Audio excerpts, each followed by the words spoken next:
প্রেমের টানে বিদেশ থেকে বাংলাদেশে আসার কথা নতুন নয়, তবে এবার ব্যতিক্রমী ঘটনা ঘটেছে ভোলায়। অনলাইন বন্ধুর আমন্ত্রণে বাংলাদেশে এসে ওই বন্ধুর বোনের প্রেমে পড়েছেন এক চীনা যুবক। পরে দুই পরিবারের সম্মতিতে ধুমধাম করে তাদের বিয়ে দেওয়া হয়। এ ঘটনা ভোলা সদরের উপজেলার ভেলুমিয়া ইউনিয়নের ৮ নম্বর ওয়ার্ডের শরীফখা বাজার এলাকার বাদশা চেয়ারম্যান বাড়িতে চীনা ওই যুবকের সঙ্গে বাংলাদেশি মেয়ের বিয়ে হয়। ঘটনার খবর চারিদিকে ছড়িয়ে পড়লে পুরো জেলা জুড়ে তোলপাড় সৃষ্টি হয়েছে। দূর দূরান্ত থেকে বিভিন্ন বয়সী নারী পুরুষেরা চীনা জামাইকে দেখার জন্য ভিড় করছে ওই বাড়িতে।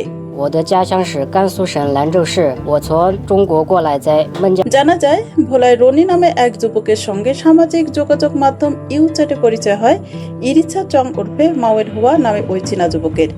রনির কাছে বাংলাদেশের অপরূপ সৌন্দর্যের কথা শুনে ঘুরতে আসেন তিনি।